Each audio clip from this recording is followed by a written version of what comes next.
ETV YouTube ఛానల్స్లో మీ వ్యాపార ప్రకటనల కోసం ఈ నంబర్కి కాల్ చేయండి.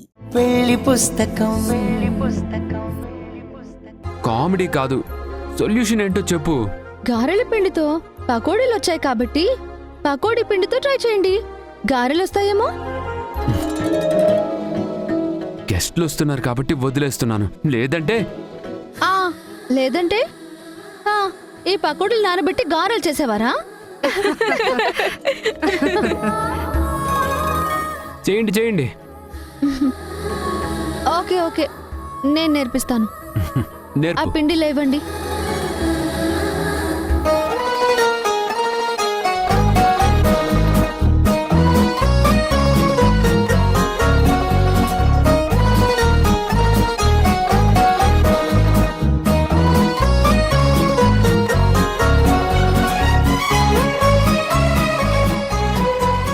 మొగుడు పెళ్ళాలు మరీ రెచ్చిపోతున్నారు. వాళ్ళకంటే బుద్ధి లేదు. చుట్టూ ఉన్నవాళ్లు తప్పని చెప్పకుండా చప్పట్లు కొడుతూ ఎంజాయ్ చేస్తున్నారు. చిచ్చి.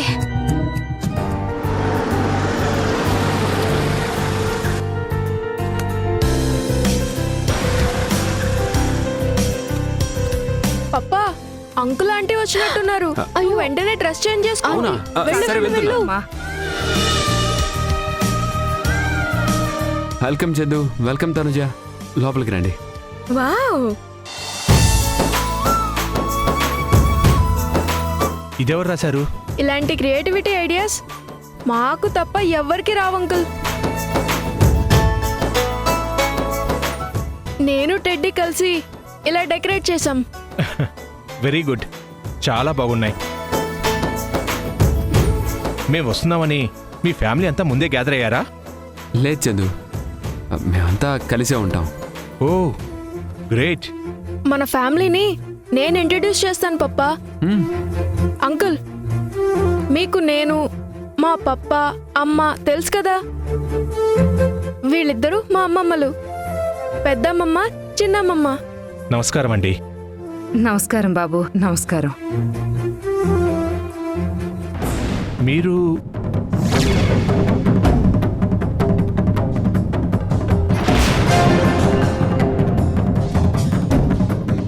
ఏంటి చందు అలా చూస్తున్నావు? ఆవిడ నీకు ముందే తెలుసా?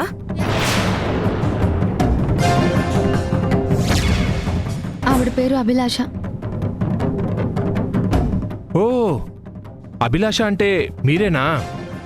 నేను మీకు ముందే తెలుసా? అవునండి, తనుజ చెప్పింది. మా ఇంటికి ఈ ఇంటికి కామన్ విలన్వి. ఆ మాత్రం తెలుసుకోకుండా ఉంటారా?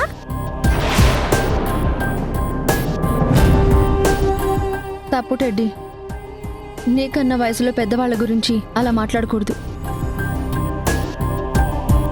చిన్నపిల్ల ఏదో తెలియకందే. వచ్చిన అతిథుల్ని గుమ్మంలో నిలబెట్టి ఈ మాటలెందుకు? అవునవును, మీరు లోపలికి రండి. రండి.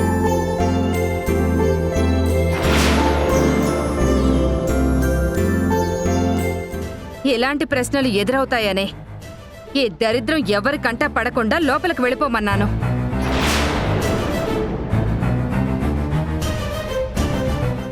సాక్షి, వీళ్ళు వెళ్లే వరకు నేను రూమ్లోనే ఉంటాను.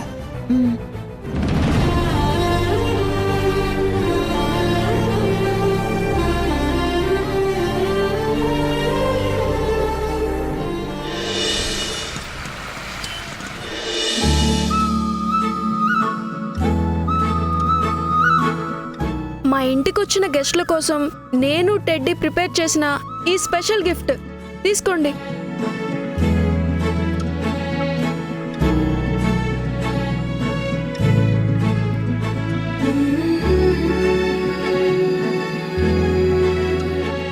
Thank you. ఈ పేపర్ బోట్స్ లో షికార్కి వెళ్ళొచ్చా? ఇప్పుడు కాదు, రైనింగ్ సీజన్ లో రోడ్స్ అన్ని చెరువులు అవుతాయి కదా, అప్పుడు వెళ్ళండి.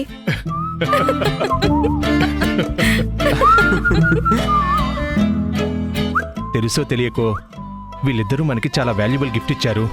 వాల్యుబులా? ఇది నార్మల్ పేపరే కదా చందు. నువ్వు చూడాల్సింది పేపర్ని కాదు, దీని వెనుకున్న ఇన్నర్ మీనింగ్ని. సంసారం ఒక సాగరం లాంటిది. భార్యాభర్తలిద్దరూ పడవల మీద సాఫీగా ప్రయాణం చేయాలన్న ఉద్దేశంతో ఇచ్చారు.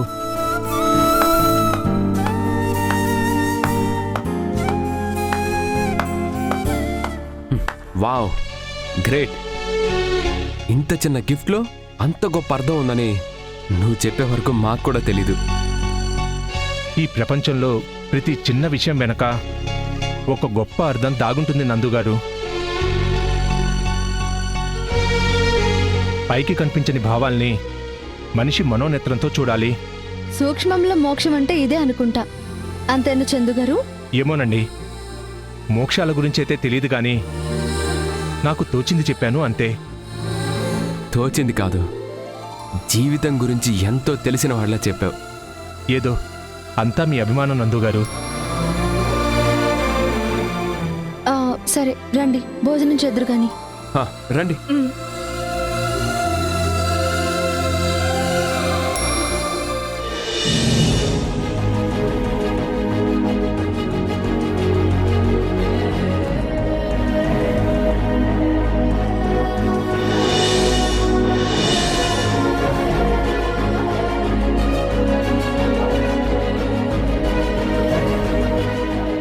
చాలండి, చాలు.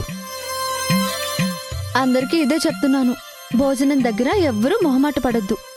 ఇంత టేస్టీ ఫుడ్ చేసిన తర్వాత హ్యాపీగా తినేస్తాం, కానీ నో మొహమాటం, నో ఆర్భాటం.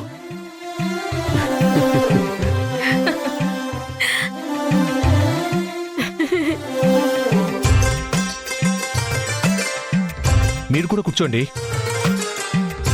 అన్నీ ఇక్కడే ఉన్నాయి కాబట్టి అందరం కలిసి కూర్చొని తినొచ్చు. పర్లేదు చందు గారు, అతిథి దేవో భవ. మీరు తిన్న తర్వాతే నేను తింటాను. అతిథి దేవో భవ అన్నారు కదా, అలాంటి దేవుడుగానే చెప్తున్నాను, కాదనకూడదు. ప్లీజ్ కూర్చోండి. సాక్షి, చందుని కన్విన్స్ చేయడం కన్నా చెప్పింది చేయటం ఈజీ. కూర్చో.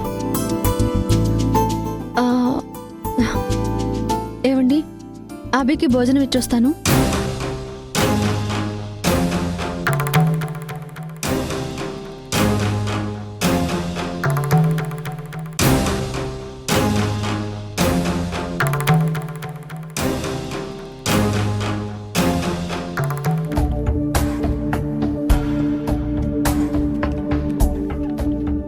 అభిలాష గారు ఎందుకు బయటికి రావడం లేదు? మనతో కలిసి తినొచ్చు కదా.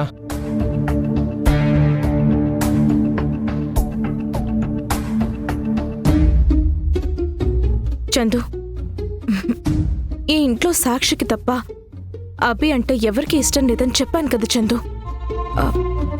దీని గురించి మనం తర్వాత మాట్లాడుకుందాం. ఇప్పుడేం క్వశ్చన్స్ వేయొద్దు. ఓకే.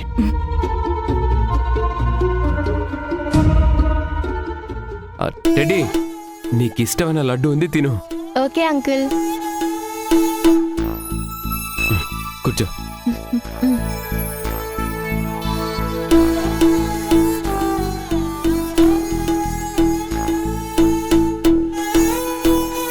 చాలండి. నందు అంత ప్రేమగా వడ్డిస్తుంటే చాలు అంటావేంటి సాక్షి? వద్దనకుండా తిను.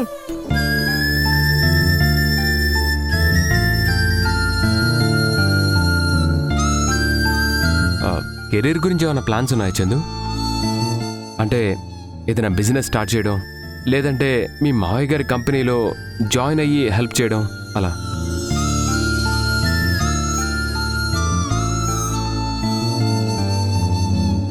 సొంతంగా వ్యాపారం చేసే తెలివితేటలు నాకు లేవు నందుగారు. నా ప్లాన్స్, నా ప్లానింగ్స్ అన్నీ వేరే. అయినా మావయ్య గారికి కంపెనీలో హెల్ప్ చేయడానికి మీరున్నారు, మా నిహారిక గారున్నారు. ఇక నా అవసరం ఏముంటుంది చెప్పండి?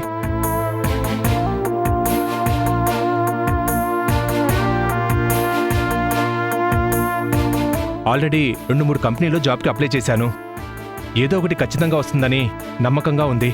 అదేంటి బాబు, మీ మావయ్య గారి కంపెనీ ఉండగా వేరే ఉద్యోగం చూసుకోవడం ఏంటి? నేను కష్టపడి సంపాదిస్తేనే తృప్తి పడతాను, కానీ ఇలా ఒకరి కష్టం మీద ఆధారపడి బతకలేనండి.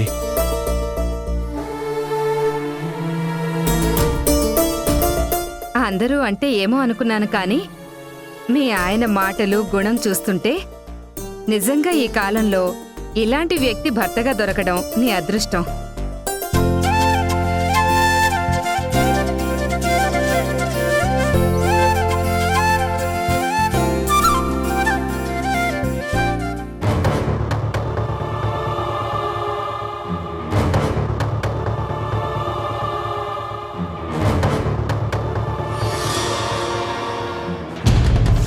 మా ఇంటికి ఈ ఇంటికి కామన్ విలన్వి. ఆ మాత్రం తెలుసుకోకుండా ఉంటారా?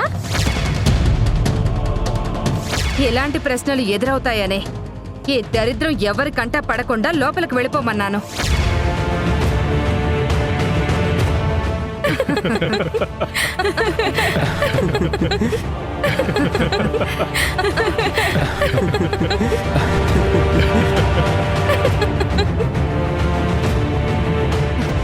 నా ఇంట్లో నన్ను అంటరాని దాన్ని చేసి అందరూ ఆనందంలో మునిగి తేలుతున్నారా? ఒక్కొక్కరి నవ్వులు చూస్తుంటే నా కడుపు రగిలిపోతుంది, ఆకలి చచ్చిపోతుంది.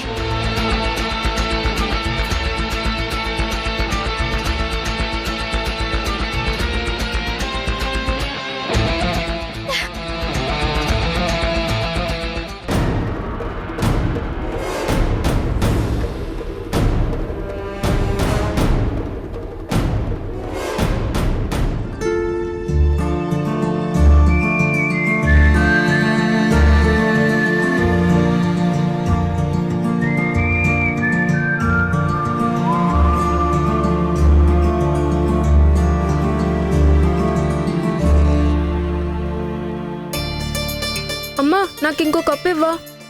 వద్దు సిద్ధు, ఒకటి చాలు, లేదంటే కోల్డ్ వచ్చేస్తుంది. ఇది నాకు కాదు, టెడ్డీకి. నేనేం అడగలేదే. మీరు మా గెస్టులు టెడ్డీ, అడగకుండానే పెట్టాలి.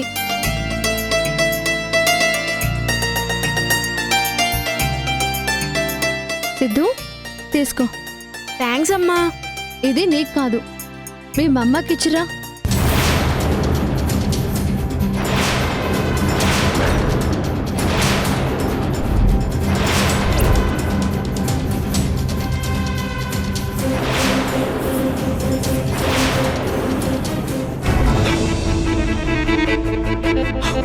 నేను ఆవిడ దగ్గరికి వెళ్ళనని తెలుసు కూడా నాకెందుకమ్మా చెప్తున్నావు?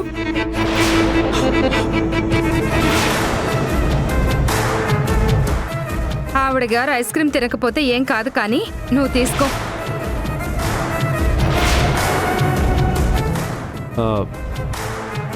తనుజ, చందు తినండి.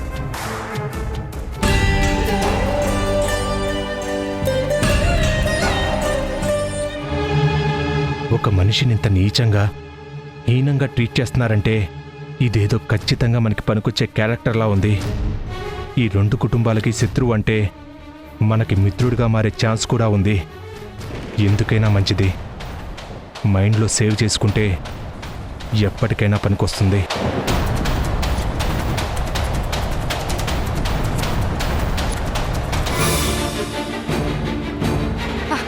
ఆడదానికి ఆడదే శత్రువు అంటారు, నాకు మాత్రం మా అమ్మే నా శత్రువు. నీకంటూ ఒక ఇల్లుంది, అక్కడే ఉంటే ఏ పాటలు లోట్లు ఉండవు కదా. ఇక్కడున్నది సరిపోనట్టు నా మీద జోకులకుటా. ఛ! అంతే మరి.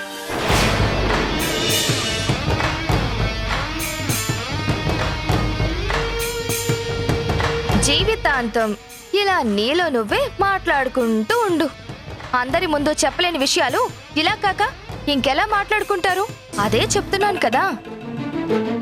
ఏదో చేద్దాం, ఇంకేదో సాధిద్దామని ఇక్కడికొచ్చి పంజరంలో పక్షిలా ఈ నాలుగు గోడల మధ్య నలిగిపోతున్నావు. ఇంతోటి దానికి నీకు క్యాన్సర్ అని అబద్ధం చెప్పడం, ఈ సింపతి డ్రామాలు ఆడడం, ఇవన్నీ ఎందుకు? అనుకున్నది వెంటనే చేసేయడానికి ఇదేం ఈజీ టాస్క్ కాదు. ఇంట్లో ఉన్న అందరినీ మార్చడం అంటే కొంచెం టైం పడుతుంది. ఇంకెంత టైం? నువ్వు ఇంటికొచ్చి ఎన్ని రోజులైందో తెలుసా? ఇక్కడ సేవలు చేయించుకుంటూ నీకు బద్ధకం పెరిగిందా, లేక బుద్ధి మారుతుందా? రెండూ కాదు. వేటాడడానికి సిద్ధమైన పులి ఓపికగా చూడాలి. ఎదురైనప్పుడు వెంటనే దూకకూడదు. మెల్లగా అడుగులో అడుగు వేసుకుంటూ ఆ తర్వాత పంజా విసిరాలి. అలా మెల్లగా వెళ్తే నీ ఎర పారిపోతుందేమో, జాగ్రత్త. ఎక్కడికి పారిపోయినా చివరికి పులి చేతిలోనే బలవ్వాలి. అప్పుడే కదా వేటాడ్డం మజా ఏంటో తెలుస్తుంది. మహాభారతంలో శకునిలా ఒంటరిగా వీళ్ళందరి మీద దాడి చేయడానికొచ్చాను. అబద్ధాలతో అజ్ఞాతవాసంలో ఉంటూ ఒక్కొక్క మెట్టుగా అందర్నీ మార్చుకుంటూ వస్తున్నాను. ఒక ప్లాన్ ఫెయిల్ అయితే ఇంకొకటి సిద్ధం చేసుకుంటున్నానే తప్ప వెనుతిరగడం, ఓడిపోవడం ఈ అభిలాషకి తెలీదే.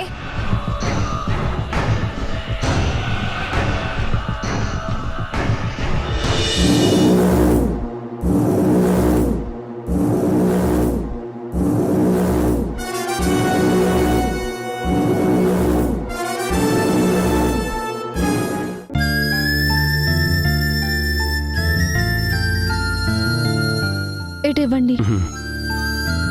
పెళ్ళైన తర్వాత ఫస్ట్ టైం మా ఇంటికి వచ్చిన కొత్త జంటకి మా తరపున చిన్న బహుమతి. కడుపు నిండా భోజనం పెట్టారు, అంతకు మించిన బహుమతి ఏం వద్దండి. ఇది మన సాంప్రదాయం, పద్ధతి. వద్దను కూడా చందు, తీసుకో.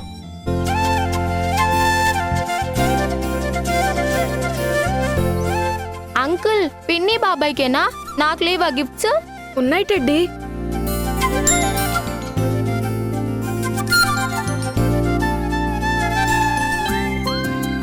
ఉన్నాయి టెడ్డీ.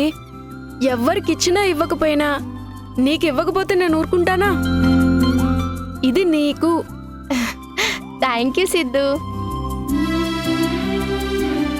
పెళ్ళైన తర్వాత మేమెక్కడికి వెళ్ళలేదన్న మా డాడీ కోరిక ఇలా మీ ఇంటికి రావడం వల్ల తీరిపోయింది.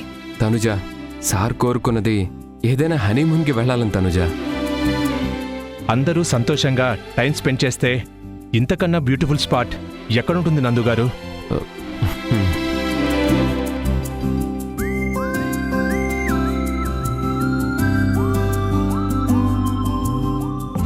మీరిద్దరూ సంతోషంగా ఉండాలని హరిప్రసాద్ గారు తాపత్రయపడుతుంటే అందరి సంతోషం చూసి మీరు తృప్తి పడుతున్నారు. Made for each other. నాకెందుకో ఈ అల్లుడు క్యారెక్టర్ చాలా డిఫరెంట్ గా కనిపిస్తున్నాడు. వాడి మాటల్లో నిజముందా లేక నటన ఉందా అని కన్ఫ్యూజింగ్ గా ఉంది. మీ అందరి సంతోషంలో చిన్న లోటు నాకు స్పష్టంగా కనపడుతుంది. ఒక మనిషి ఎలాంటిదో తెలిసి కూడా తీసుకొచ్చి ఇంట్లో పెట్టుకున్నారు.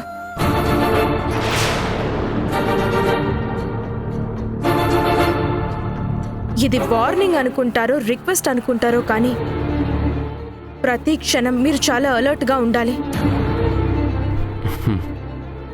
ఏంటి, ఆఖరికి ఇది కూడా నా గురించి చెప్పే స్టేజ్కి వచ్చిందా? నువ్వు చెప్పే ప్రతి మాట మా బుర్రలో ఉందేమో కానీ మాయలో ఉన్న వాళ్ళకి మాత్రం మా మాటలు నచ్చవు. ఈ ఇంట్లో ఉన్న మంచి మనసులకి, మీలాంటి మంచి కుటుంబానికి ఏ కష్టాలు రావు. పూర్తి నమ్మకంతో చెప్తున్నాను, అంతా మంచి జరుగుతుంది. ఓకే నందు గారు, మేం బయలుదేరతాం. ఇప్పటికే చాలా లేట్ అయిపోయింది. ఓకే, బాయ్ బాయ్ బాయ్ వెళ్ళొస్తామండి. బాయ్.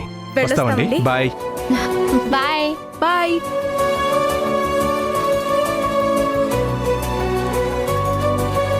బయట వాళ్ళకి అర్థమైనంత సులువుగా ఇంట్లో వాళ్ళకి ఎప్పుడు అర్థమవుతుందో ఏంటో. పదండి భారతి గారు.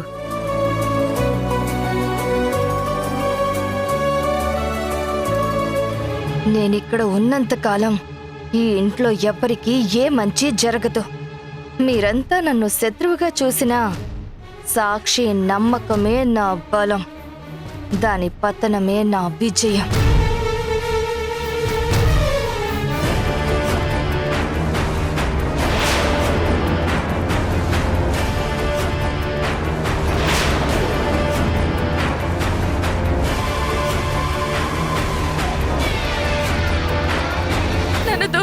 వద్దమ్మా. నువ్వు నన్ను ముట్టుకోవద్దు, వదిలే. అమ్మా ఏమైంది అమ్మా?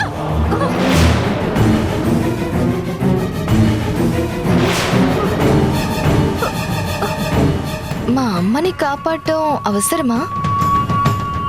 నాకన్నా ముందు అమ్మ చేస్తే సింపతి గేమ్ ఇంకా బాగా ఆడొచ్చు.